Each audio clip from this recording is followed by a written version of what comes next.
पूजनीय संत समाज, देवियों और देवताओं, हम इस संसार में आए हैं। क्यों आए? यहां मेरा कौन है? किसके लिए आए? कौन रह जाएगा? फल क्या होगा? क्या कभी सोचते हैं? जानवर की तरह खाते हैं, बच्चे पैदा करते हैं और ऊटपटांग व्यवहार करते हैं, जीवन को विकारग्रस्त करते हैं। जानवर ऐसा नहीं करता। जानवर का खाना संयत है। अधिकतम जानवर हैं जो शाकाहारी हैं, वो मांस खा ही नहीं सकते। मांसाहारी जानवर भी तंबाकू नहीं खा सकते, शराब नहीं पी सकते।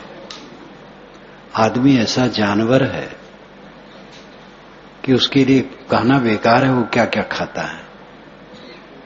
पढ़ा लिखा आदमी है, तंबाकू खाता है, सिगरेट पीता है, बीड़ी पीता है, शराब पीता है, पान खा खा करके मुंह को चूल्हा बना लेता है। चूल्हा में लाल, काला, पीला सब रंग, ऐसे मुंह को चूल्हा बना लेता है। खाना इसका कितना अंड बंड है, ऐन्द्रिक भोग इसका कितना विकृत है। अधिकतम जानवर केवल गर्भाधान के लिए संयोग करते हैं। अब आदमी की क्या दशा है? अत्यंत लंपट। जानवर के सामने डंडा उठाओ तो भागेंगे मारने के डर से, इसके बाद उनको कोई डर नहीं। अब आदमी भूत प्रेत, जादू टोना, जंतर मंतर, कोई छींक दिया तो आती सरक गई। कहीं चले और छुछा घड़ा लेके आ गया कोई तो काम बिगड़ गया। किसी ने कहा दिशाशूल है तो बिगड़ गया, ग्रह टेढ़ा है। न मालूम कितना भय दिमाग पर सवार है, बिल्कुल निरर्थक। न कहीं भूत है, न प्रेत है, न जादू टोना की कोई चीज है, न कोई देवी देवता है जो आपके ऊपर चढ़ बैठे। देवी देवता तो ये सब बैठे हैं, मनुष्य हैं, प्राणी हैं। आदमी अत्यंत भयभीत है, पदे पदे रोज खाता है, रोज सोचता है क्या खाएंगे। अब आदमी का high blood pressure, sugar, heart की बीमारी, ये सब होती, जानवरों को नहीं होती।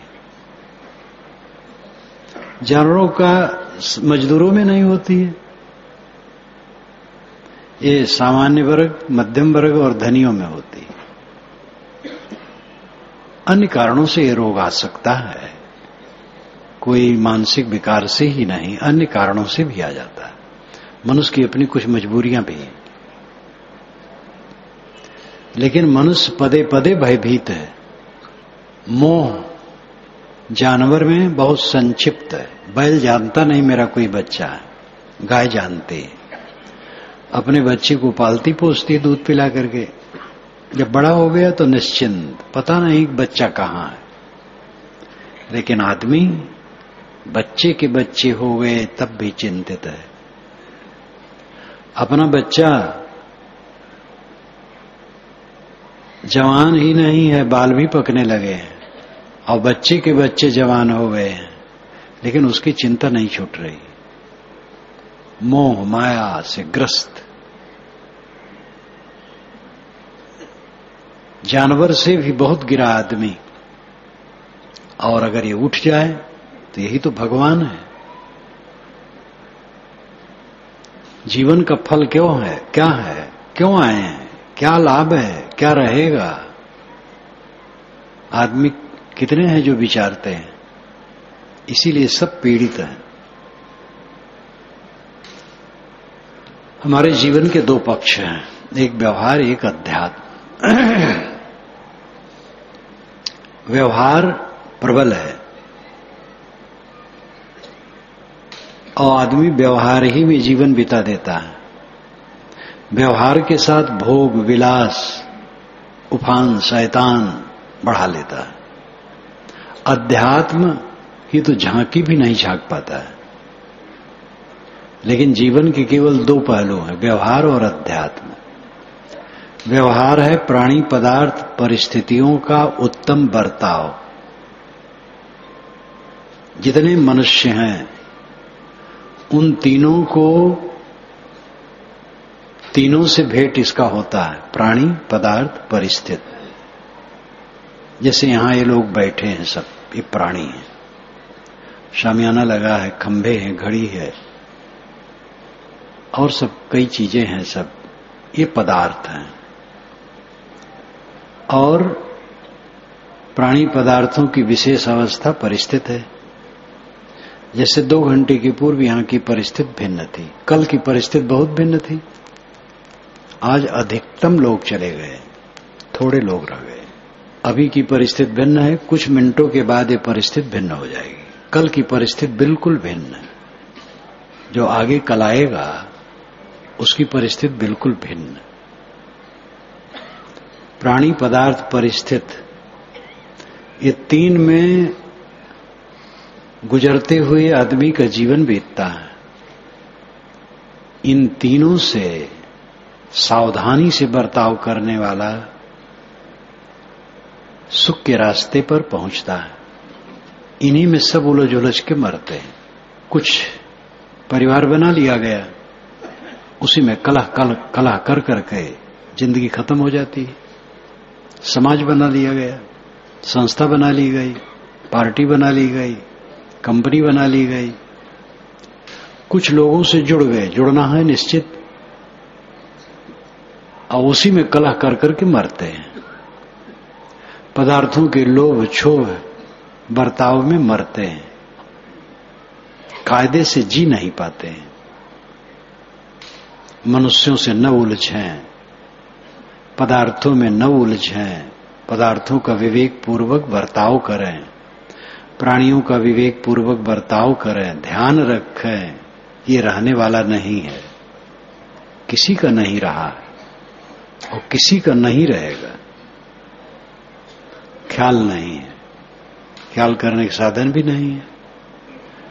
न सत्संग है, न स्वाध्याय है, न चिंतन है, न एकांत सेवन है, न आत्मनिरीक्षण है, न ध्यान है।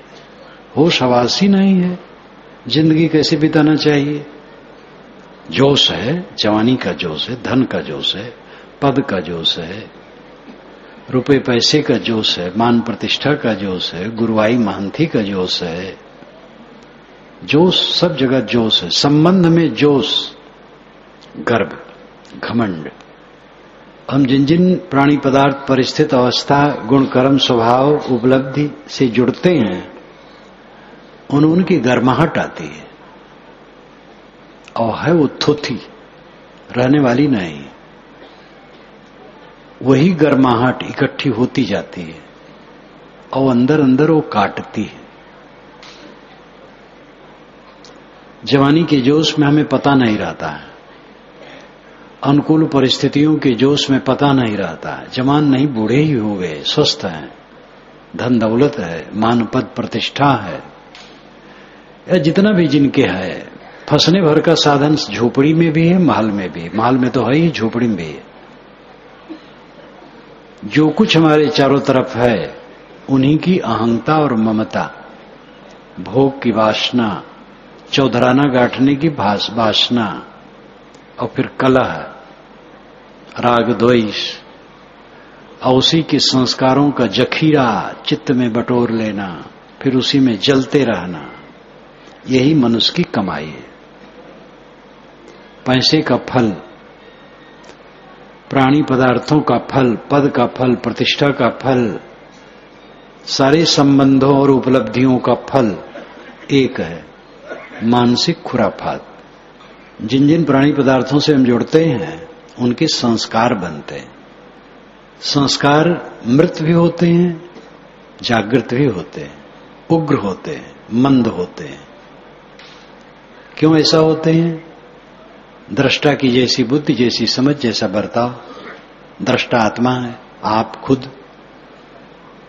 अगर आप किसी प्राणी पदार्थ में जोर से मोह करके जुड़ते हैं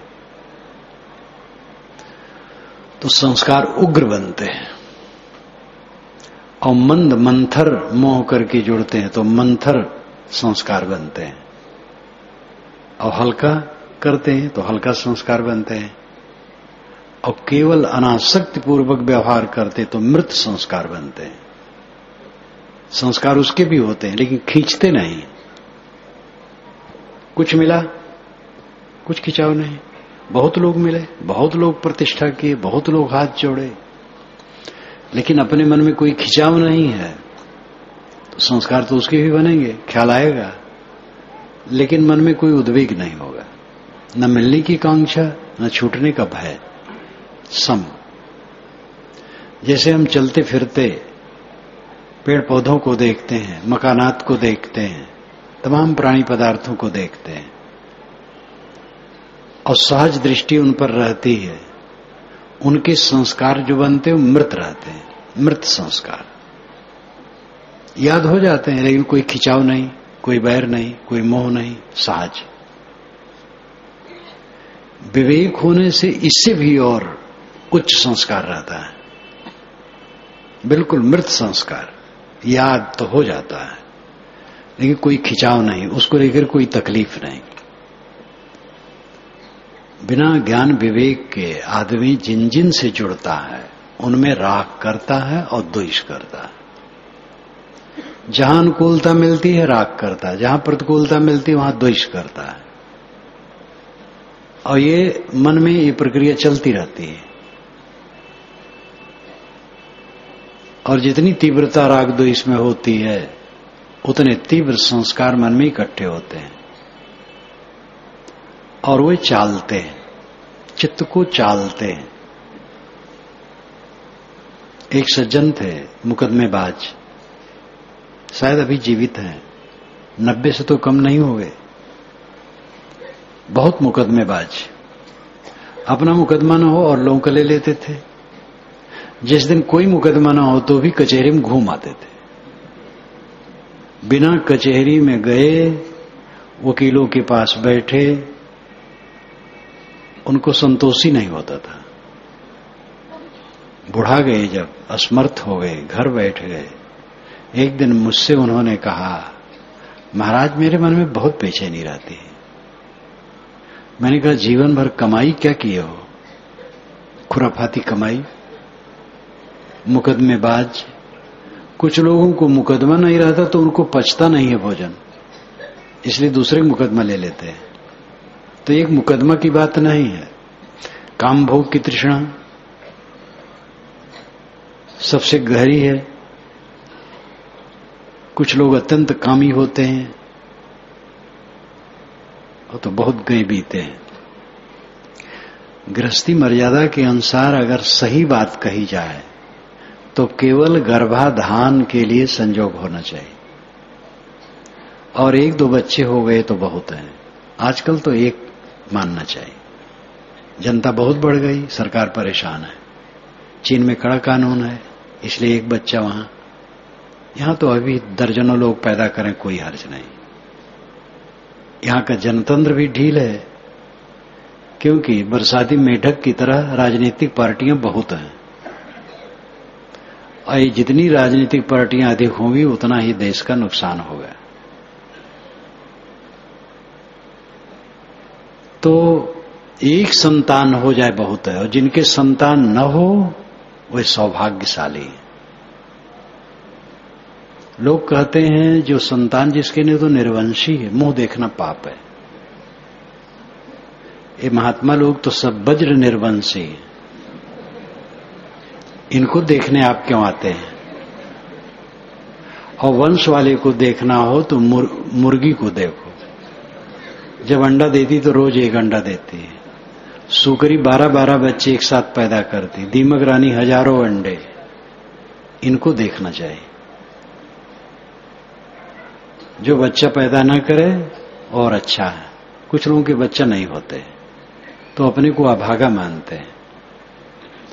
दूसरे के बहुत बच्चे हैं, सबकी सेवा करो जो बन सके, लेकिन जब तक अपना बच्चा न हो मुंह छुखाड़ने वाला, तब तक आनंद नहीं आता है।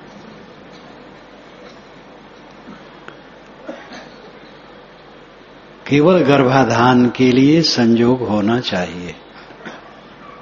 आत्मा वही चाहते पुत्र। ऋषियों ने कहा है आत्मा स्वयं पुत्र रूप में जन्म ले लिया। आत्मा वही चाहते पुत्र। व्यक्ति की आत्मा मानो पुत्र रूप में जन्म ले लिया तो पत्नी तो मां हो गई। बड़ा कड़ा नियम है। लेकिन आदमी कितना पतित है, ये तृष्णा जितनी होगी तकलीफ होगी। क्रोध की भावना किसी में ज्यादा होती, भय विरोध करने की रुचि, उसके संस्कार कितने खराब होंगे। हविष तृष्णा,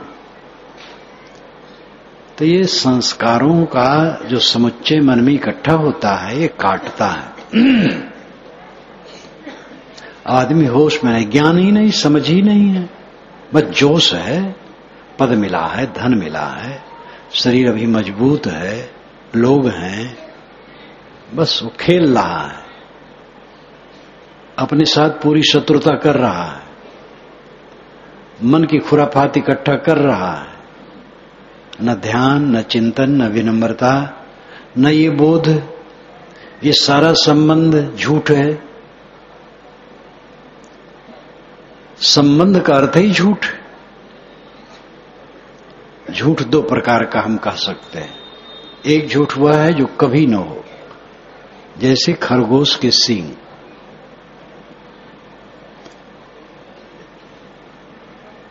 और दूसरा झूठ है जो अभी रहे और अभी न रहे, आज है कल नहीं।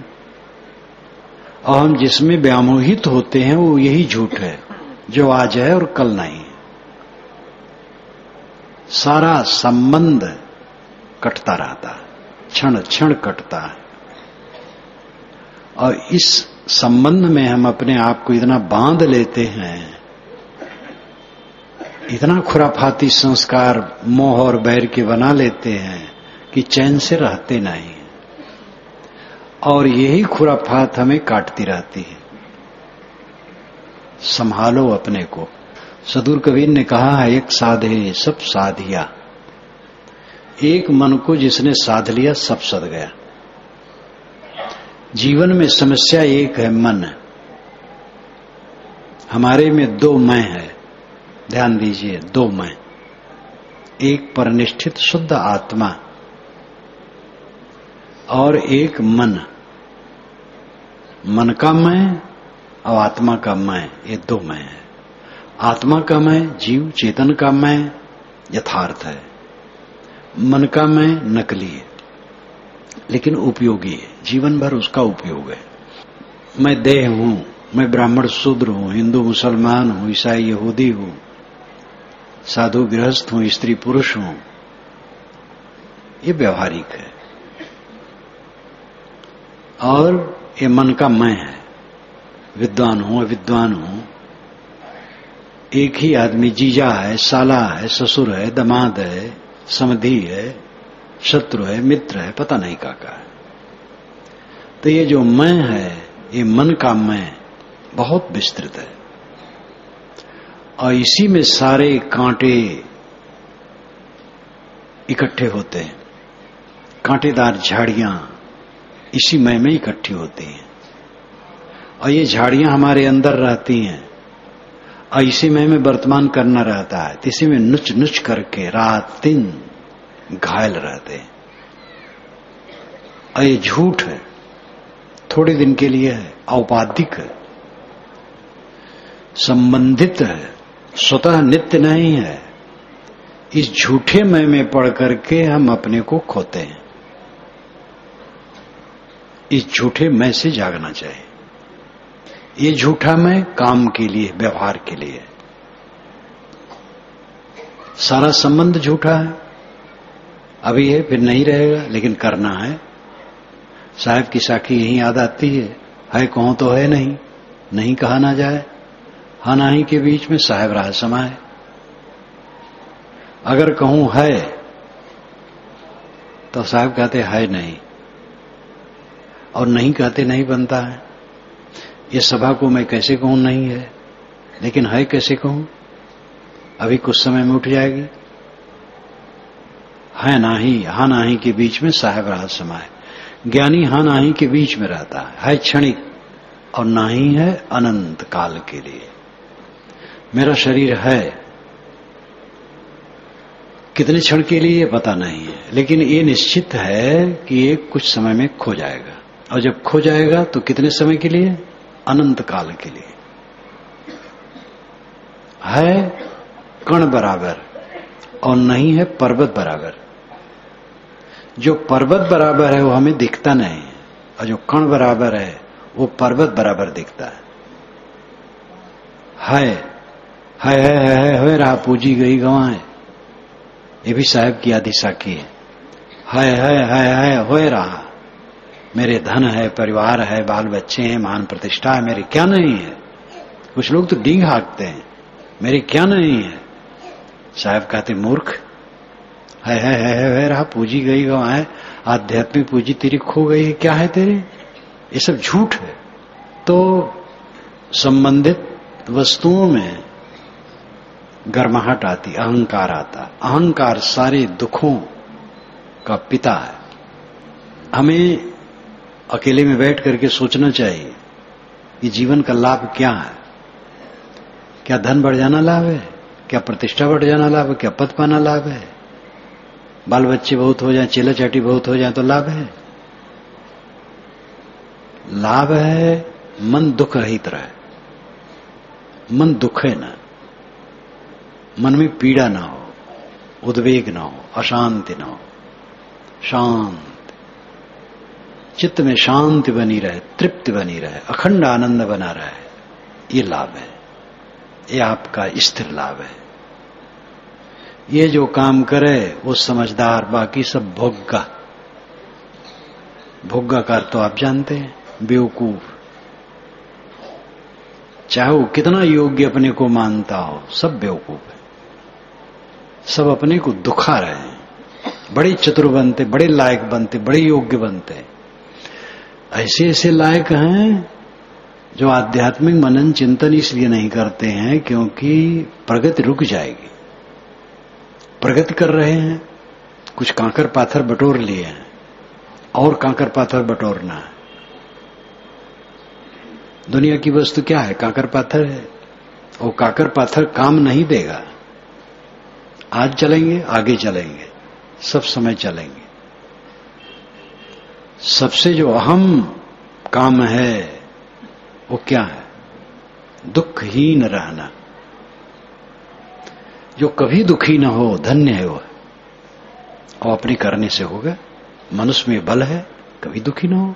क्यों दुखी हो? काहे के लिए दुखी हो? क्या यहां मेरा है जो घट गया, छूट गया, टूट गया, मिट गया? जो कुछ टूटता मिटता है वो मेरा नहीं है, और जो मेरा है वो टूटता नहीं, छूटता नहीं। मेरा अपना आत्म अस्तित्व है। आपन पो आपो ही बिसर्यो, जैसे स्वान कांच मंदिर में भरमित भूस मर्यो। ज्यों के हरि बप निरक कूप जल प्रतिमा देख पर्यो, वैसे ही गज फटिक सिलासो दसनन आनी अर्यो। मरकट मूठ स्वाद नहीं बेहुरे घर घर रटत फिर्यो, कहीं कबीर नलनी के सोना तो ही कौने पकड़ो। आपन पो आप ही बिसर्यो।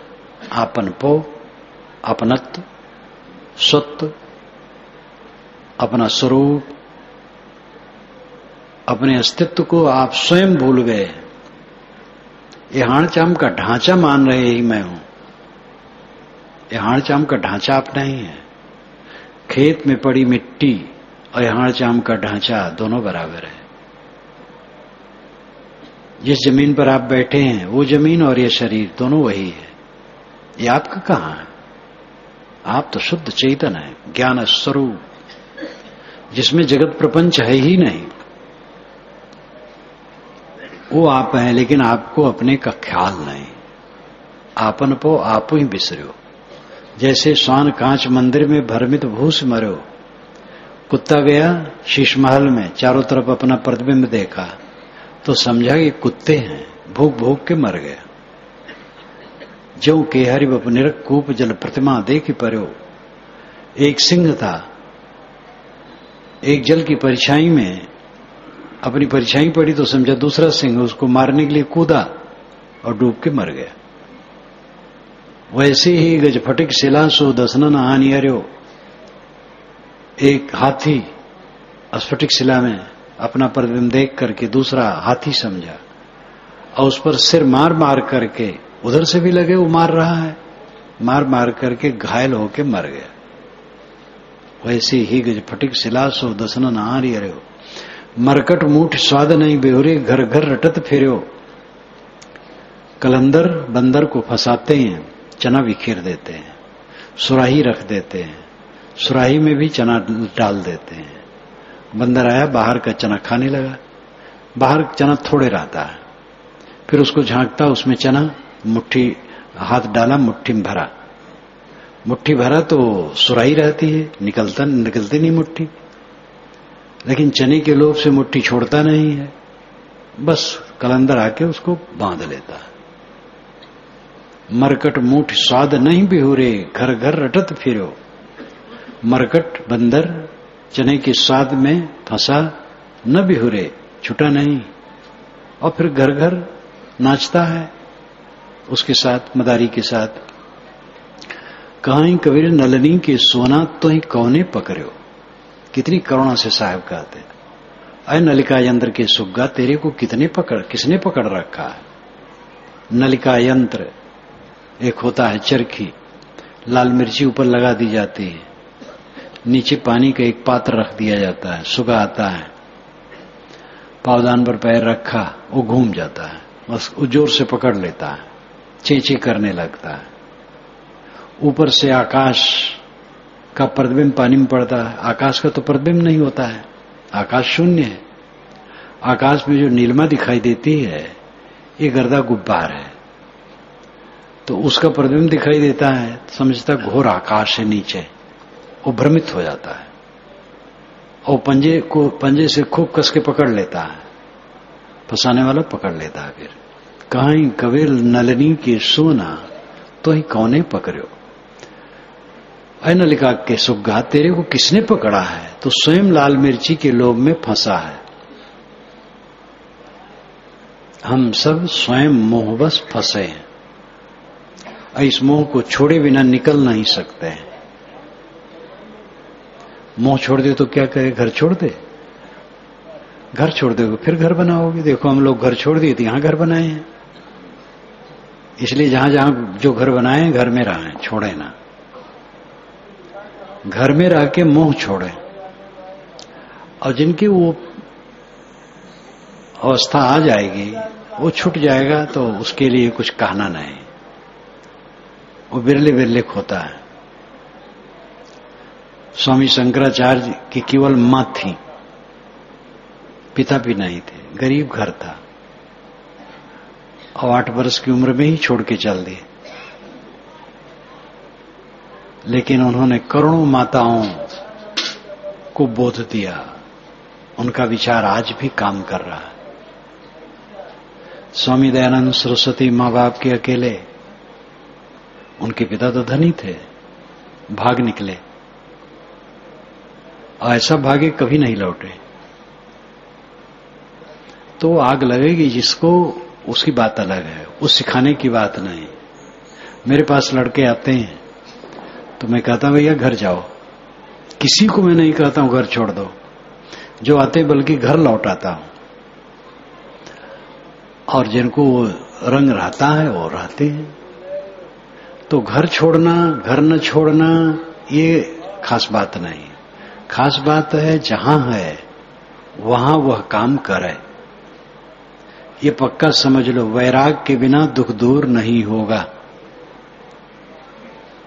और वैराग का अर्थ घर छोड़ देना और कपड़ा बदल लेना नहीं है। वैराग का अर्थ है मन का अनासक्त हो जाना। ये साधना से संभव है, विवेक से संभव है, कपड़ा बदलने से संभव नहीं है, आश्रम बदलने से संभव नहीं है। आश्रम कपड़ा बदलना सार्थक है, वो गलत नहीं है, सदा से रहा है। कुछ उग्र संस्कारी जीव त्याग देते हैं, घर द्वार, वैराग्य मार्ग में आ जाते हैं। कपड़ा भी बदल जाता है, लेकिन वहां रह करके वो ठीक से रहें तब काम होगा। ढील ढाल हो जाएंगे तो फिर वैसे गड़बड़ हो जाएंगे। साधु मार्ग में आए, निर्यत्न सब सुविधा मिल गई, सदाचार भी है, कोई मोटे दुर्गुण नहीं है, उतने में ठंडे हो गए, आगे का रास्ता रुक गया, तो उनका भी दुख दूर नहीं होगा। जो घर में है, जो विरक्त रूप में है, दोनों को वैराग की जरूरत है। वैराग विवेक से उत्पन्न होता है, जो मन की एक अनासक्ति अवस्था है। घर में रहो, परिवार को पालो, बच्चों को, परिवार को शुद्ध स्नेह दो, पालो पोषो, लेकिन वैराग्य रखो मन में, अनासक्त रहो। कुछ ऊंच नीच हो जाए व्याकुल न हो, होना ही है। ये संसार स्थिर रहने वाला है ही नहीं।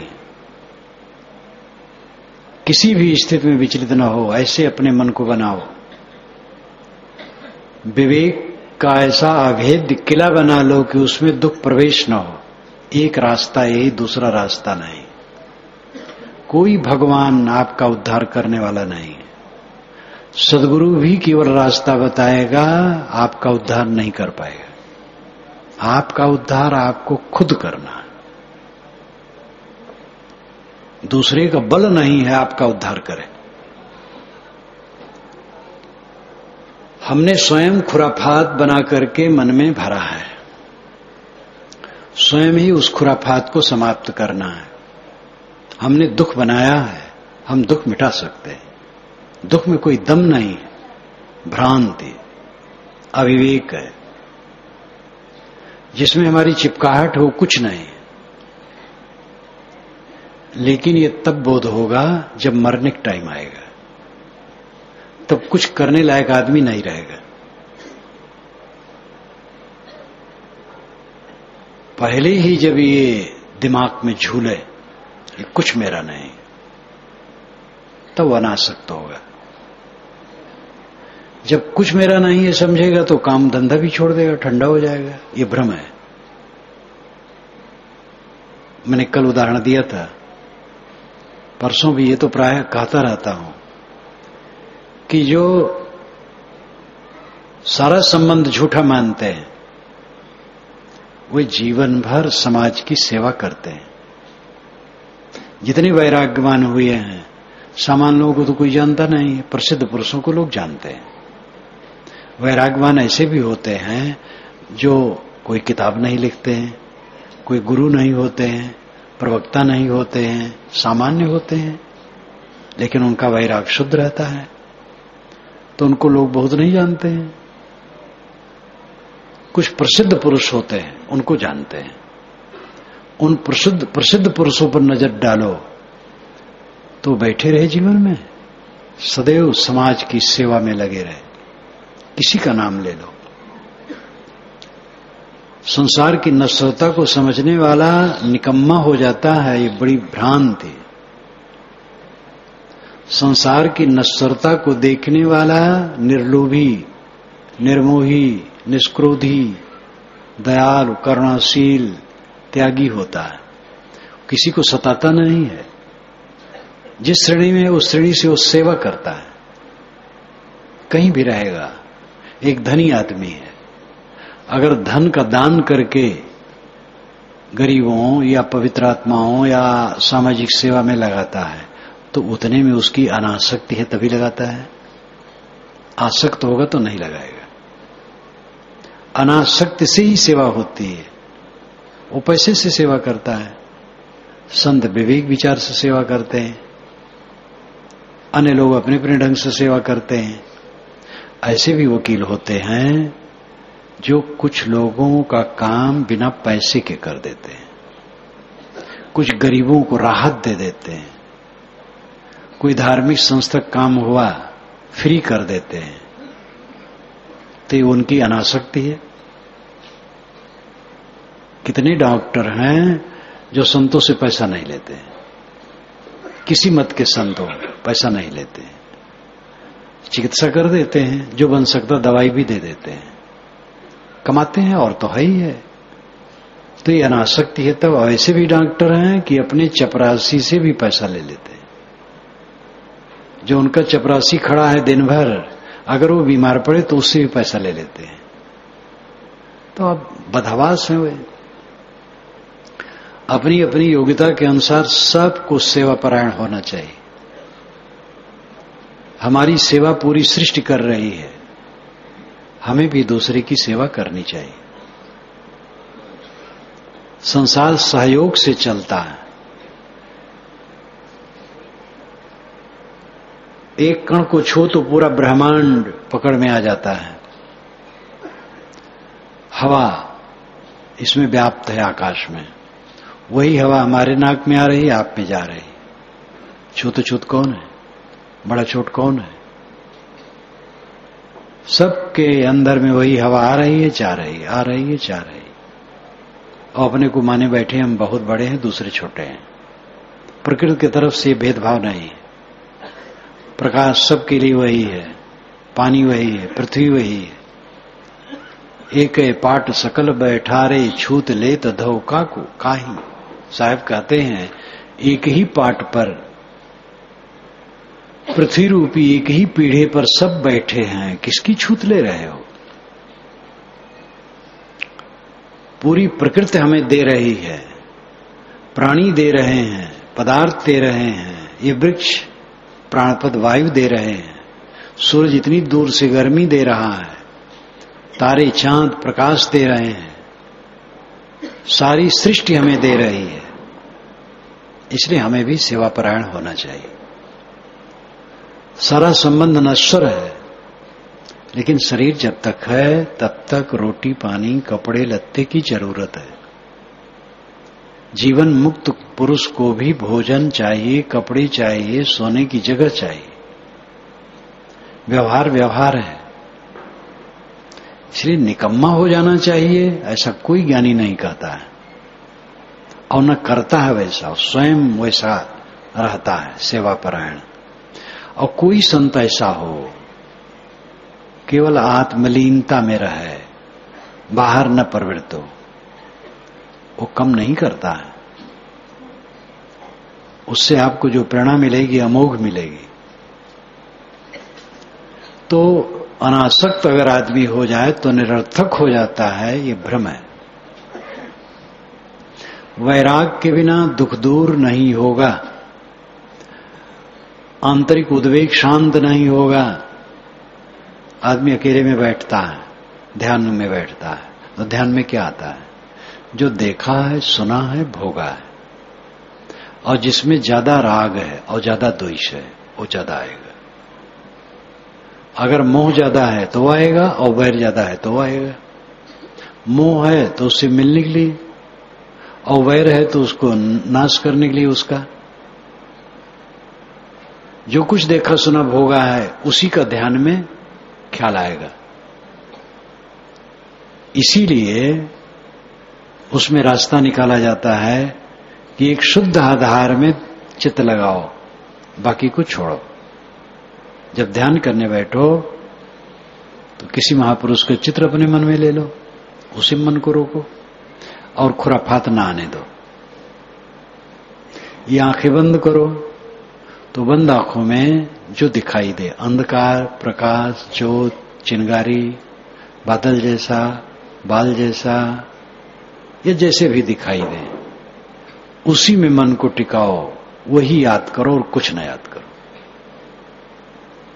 या सांस आती जाती, सांस पर मन ठहराओ और कुछ न सोचो। तो आदत तो डालो एकाग्रता की। एक अग्र, आगे केवल एक, अनेक नहीं। एक आधार बिंदु में अपने मन को बराबर लगाओ। ये ध्यान का आरंभिक रूप है, अंतिम ध्यान ये नहीं है। अंतिम ध्यान है कुछ न सोचना, कुछ न सोचो। बहुत ऊंचा है, अत्यंत ऊंचा है, इससे ऊंचा और कुछ नहीं। योग चित्तवृत्ति निरोध है, चित्तवृत्ति का निरोध ही तो योग है। कुछ न सोचना ही योग है।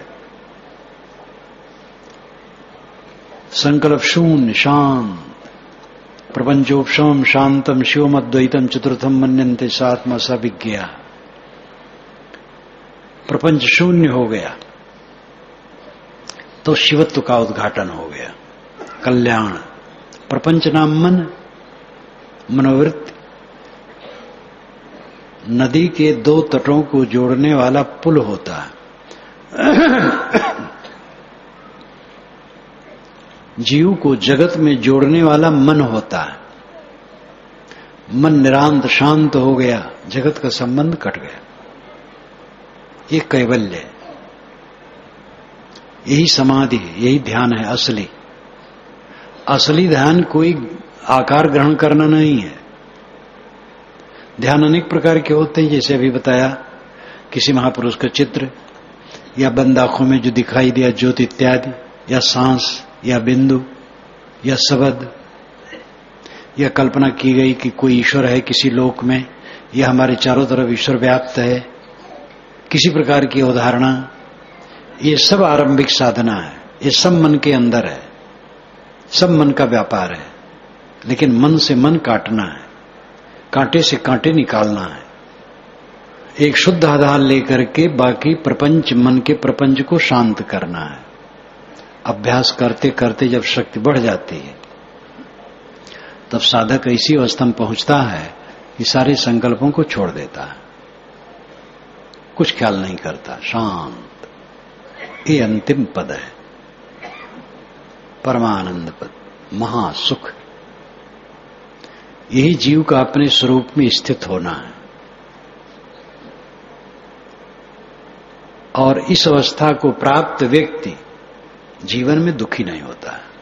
कुछ दुख रह नहीं जाता है, कुछ है नहीं, जो है सब सपना के समान, मृग मरीचिका के समान आभास मात्र है।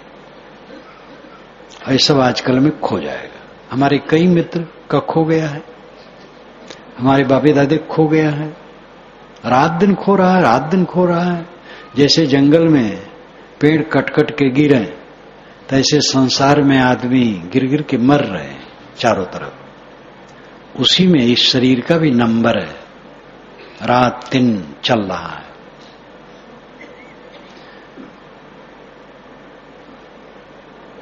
स्वरूप स्थित जीवन का परम फल है, आत्मस्थित, आत्म विश्राम।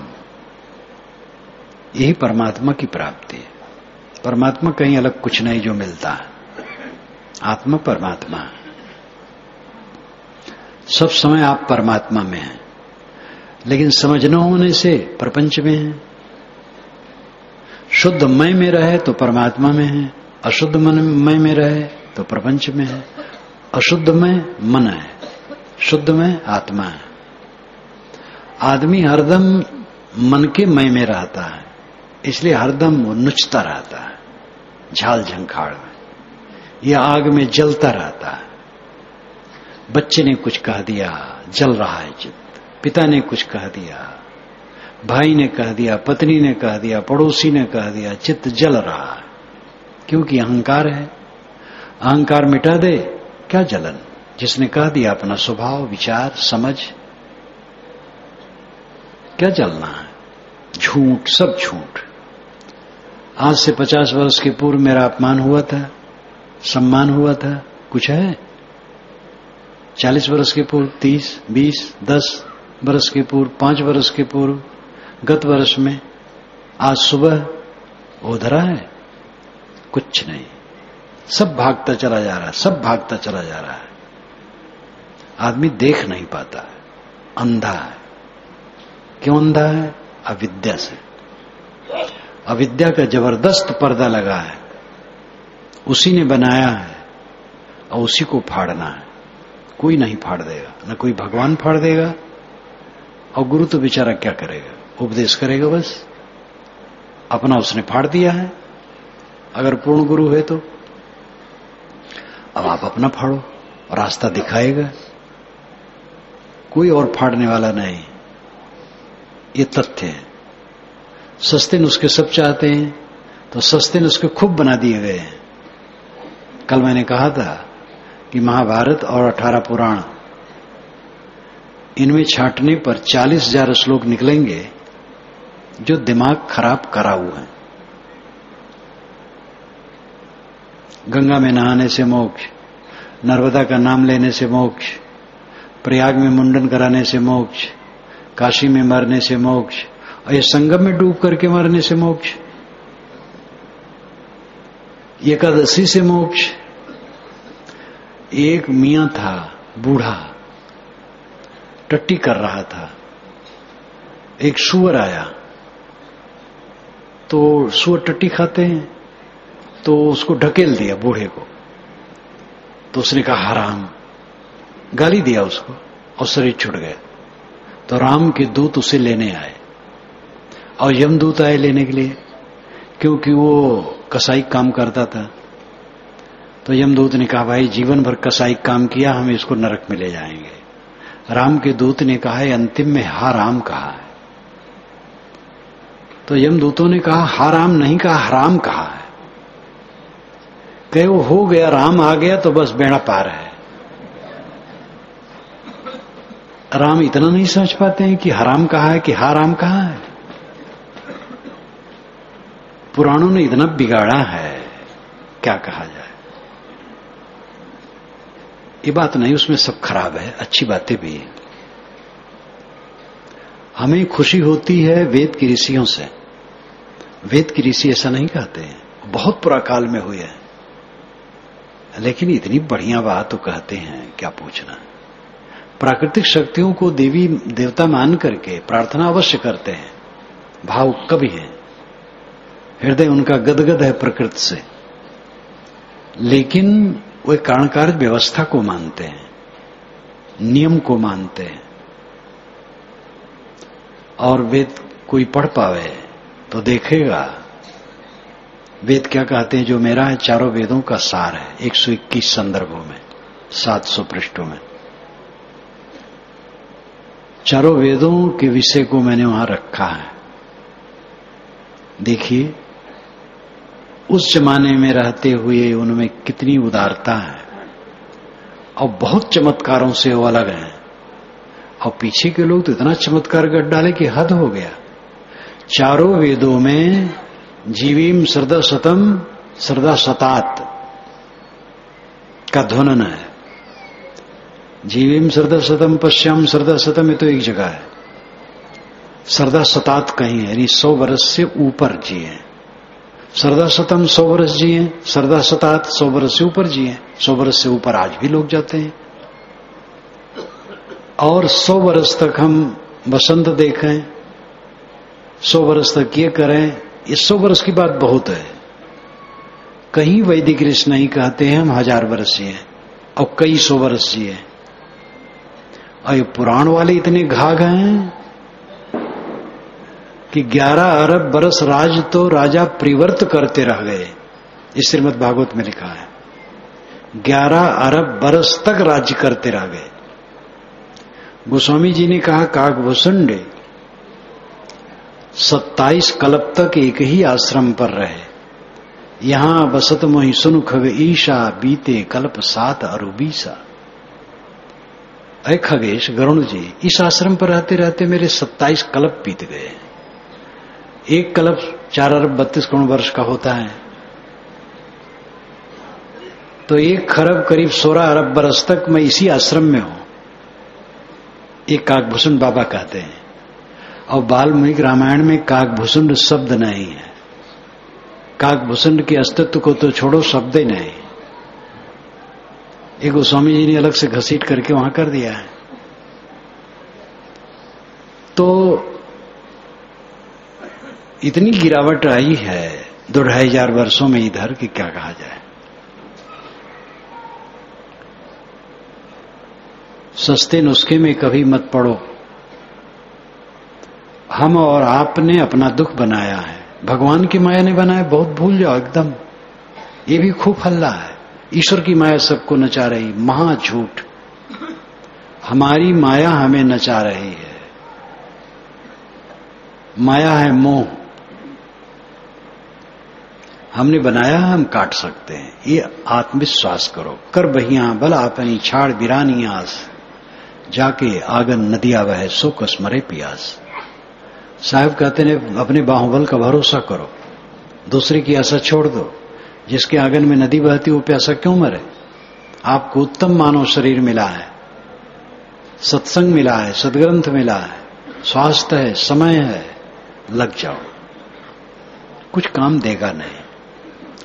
दिल में जो दिल बन के धड़के, गए तो न देखा जरा मुड़ के। ये फिल्म का गीत है। फिल्म का गीत भी मैं याद रखता हूं, क्योंकि ये वेद शास्त्र, कुरान पुराण, गुरबाणी से कम नहीं है। दिल में जो दिल बन के धड़के, गए तो न देखा जरा मुड़ के। और इसकी कहानी है, मैं समय समय से कहता हूं। गुजरात में था, 72 में पहली बार गया हूं, 1972 में। तो शायद 73 लग गया होगा या 72 का अंत हो। एक गांव में गया तो एक लड़का भक्त का 18 वर्ष का पढ़ता था, आया। 18 वर्ष की उम्र में तो हृदय सरल रहता ही है। कहा साहब मैं गीत सुनाऊं? कहे सुनाओ। तो ये गीत गाया। जिंदगी कैसी ही पहेली हाय, कभी तो हंसाए कभी तो रुलाए, तो भी देखो मन नहीं जागे, पीछे पीछे विषयों के पीछे पीछे सपनों के भागे।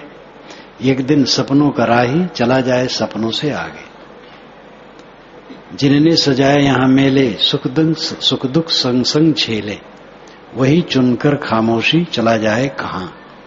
दिल में जो दिल बन के धड़के, गए तो न देखा जरा मुड़ के, रह गए मन की डगर पे यादों की धुकों से उड़ के।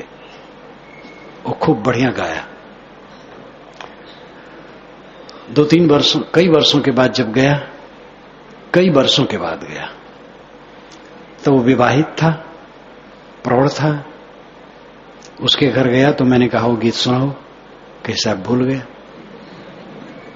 तो मैंने सुना दिया। मैंने गाया नहीं, ऐसे सुना दिया। जब जाता हूं तब कहता, अब तो अगणित बार गया हूं और अलग भी रहता हूं तो वहां आता है, गुजरात में मिलता है। तो मैं कहता हूं भाई वो सुनाओ, तो हंसता है, साहब तो भूल गया। माया मोह ने दबाया, वो भूल गया। और उसने मुझे सुनाया, मुझे याद हो गया, क्योंकि ये पंक्ति पंक्ति वैराग से भरी हुई है। जिस पति पत्नी में अभिन्न संबंध है माना जाता है, एक चला जाता है, एक रह जाता है, फिर वो भी चला जाता है। जितने मित्र शत्रु हैं, कोई किसी के साथ नहीं है। वैराग प्रदीप्त करो मन में, ऐसा अध्ययन करो, मनन करो, चिंतन करो, अकेले में बैठो। कुछ मेरा नहीं है, कोई मेरा नहीं है, किसी का मैं नहीं हूं, अकेला है जीव, आत्मा असंग है। यही वास्तविकता है, यही सच्चाई है। इस सच्चाई को जो निरंतर देखता है, धीरे धीरे उसका चित्त निर्मल हो जाता है। निर्मल चित्त में द्वंद्व नहीं रह जाता है, पश्चाताप और पीड़ा नहीं रह जाती है, खुराफात नहीं रह जाती है, वो गलत काम नहीं करता है। उसका मन सदैव प्रसन्न रहता, आनंदित रहता है। ये काम हमें और आपको करना चाहिए। हमारे मन की खुराफात तभी समाप्त होगी। समस्या केवल मन है और कुछ समस्या नहीं, घटनाएं हैं। कोई प्रिय मर गया, कोई समस्या नहीं, घटना है, बीत जाएगा। जो जीवित हैं उनकी सेवा करो। अपमान हो गया, सम्मान हो गया, हार हो गई, जीत हो गई, ये समस्या कुछ नहीं है, घटना है। जीवन में घटनाएं घटती हैं निरंतर, और उसमें हम प्रतिकूल घटनाओं को, जिसको हम प्रतिकूल मानते हैं, समस्या मान लेते हैं। समस्या कहीं है ही नहीं। विवेकवान के लिए कोई समस्या नहीं है। इसलिए अपने मन को विवेक में बलवान बनाओ। इसके लिए समय निकालो। रोज अकेले में बैठो, रोज अपने गुण दोषों पर सोचो, दोषों को घटाओ, गुणों को बढ़ाओ। रोज स्वाध्याय करो ज्ञान के ग्रंथों का, रोज ध्यान करो। जो ध्यान ज्ञान में प्रवीण संत पुरुष हैं या गृहस्थ सज्जन साधक कोई हैं, उनसे मिल करके राय लेते रहो, ये काम करो। जब करते जाओगे तो ये शक्ति बढ़ेगी, तब दुख घटेगा। ऐसे सुन लेने से खाली नहीं घटेगा। सुन लोगे, सुनते समय अच्छा रहेगा, इसका प्रभाव भी कुछ अच्छा होता ही है, लेकिन जब प्रयोग में लाया जाएगा तब वो दशा आएगी। असली काम यही है। जहां हम आए हैं यहां हमारा कोई नहीं और कुछ नहीं है। यहां हम बैठे हैं, मेरा संस्थान है, मेरा समाज है, बिल्कुल झूठ।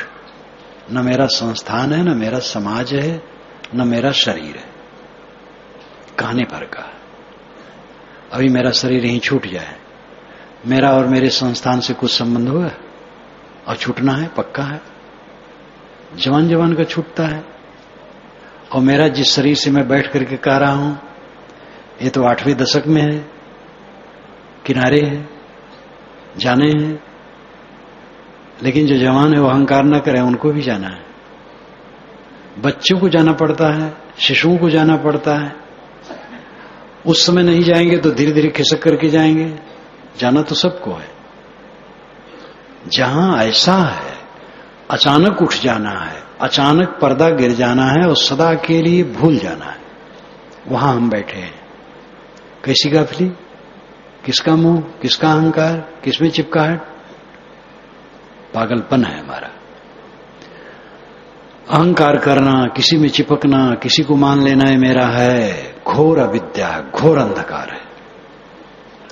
और यह अंधकार बुद्धि से जानने मात्र से नहीं कटेगा, जब निरंतर साधना चलेगी तब कटेगा, धीरे धीरे कटेगा। साधना में कोई लगा रहे, कटता चला जाएगा, और ऐसा दिन आ जाएगा कि पूरा कट जाएगा। शरीर में रहते रहते अशरीर, देखते हुए नहीं देखता है मानव, जानते हुए नहीं जानता है, व्यवहार करते हुए मानव नहीं करता है, सबके बीच में रहते हुए अकेला है। ऐसी दिव्य स्थिति हो जाती है। और ये स्थिति कोई भी प्राप्त कर सकता है। पहले शुरू तो करे, दुख थोड़ा घटावे तो। बहुत लदी हुई है, भूले मन समुझ के लाद लदनिया, थोड़ा लात बहुत मत लादे, टूट जाई गर्दनिया। भूखा होए तो भोजन कर ले, आगे हाट न बनिया। और प्यासा होए तो पानी पी ले, आगे देश न पनिया। कहें कबीर सुनो संतो, काल के हाथ बिकनिया। भूले मन समुझ के लाद लदनिया। ये जो लाद रहे हो मोह का, और खूब घाव माऊ कर रहे हो मेरा है मेरा है मेरा है, इस पागलपन को छोड़ो। कुछ भी मेरा नहीं। इस अनासक्ति भाव में जीने वाला दुखहीन होता है। और ऐसा आदमी निकम्मा नहीं होता है, सेवक होता है। जहां रहता सेवापरायण होता है, आत्मकल्याण करता है, और उससे बहुतों को प्रकाश मिलता है। मैंने आपसे शुरू किया था कि हम कौन हैं, कहां आए हैं, यहां क्या है। ये चक्कर मकर देख रहे हैं, यहां पर क्या मेरा है? एक कण मेरा नहीं है। यहां मेरा स्वदेश दूसरा। ये तो फॉरेन में बैठा हूं, फॉरेन में, विदेश में बैठा हूं। स्वदेश ही नहीं है, स्वदेश तो आत्मा है। जब मन सिमट गया, इंद्रियां सिमट गई, अंतर्मुख हो गया, तब अपने देश में पहुंच गए। यदा पंचावतिष्ठन्ते ज्ञानानि मनसा सह बुद्धिश्चन विचेष्टता माहु परमाम गतिम। एक कठोपनिषद में नचिकेता को समझाते हुए यमाचार्य ने कहा, यदा जब पंचावतिष्ठन्ते, 5 अवतिष्ठित इंद्रियां, आंख नाक कान जीभ चाम, मनसा सह, मन के सहित, बुद्धिश्चा, और बुद्धि भी, न विचेष्टत, नहीं चंचल होते, ताम, उसे, आहु कहते हैं, परमाम गतिम, परम दशा। इंद्रियां जब स्थिर हो, मन शांत हो, ये परम दशा। यहां कुछ पाना नहीं कहा, पाना तो नित्य प्राप्त है। परमात्मा तो आपका स्वरूप है, नित्य प्राप्त है। मन को, इंद्रियों को समेट लो, अंतर्मुख हो जाओ।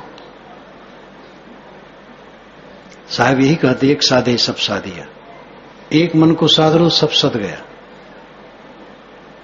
ये काम करना चाहिए। दुख रहित रहना चाहते हो तो ये काम करो, शुरू करो, धीरे धीरे दुख घटाओ, और जो लगन रखेगा पूरा दुख से मुक्त हो जाएगा। मुझे एक उदाहरण याद आता है, अंग्रेज गवर्नमेंट का जमाना था, उस समय भी हेड़ा स्कूल चलता था, प्रौढ़ शिक्षा हेड़ा स्कूल कहा जाता था। तो रात में लालटेन खूब जल जाए जहां पर पढ़ाई हो, और लोग प्रौढ़ लोग पढ़ने आए। मुझे याद है, मेरी थोड़ी उम्र थी, पढ़ाई हुई। पूरे गांव में मैंने देखा एक व्यक्ति को जो बिल्कुल अनपढ़ था और पढ़ लिया, और फिर वो धार्मिक पुस्तक पढ़ने लगा और लगन उसकी रही। बाकी लोग पढ़ के वहीं छोड़ दिए, रहने दिए, कुछ नहीं, ज्यों कहते हो। तो लगन होनी चाहिए, लगन से तब सफल होगा। अपने को पहचानो। अगर दुखहीन होना चाहते हो तो अनासक्त योग का अभ्यास करो, सर्वत्र अनासक्त होकर के रहो और अनासक्त होकर के सेवा करो।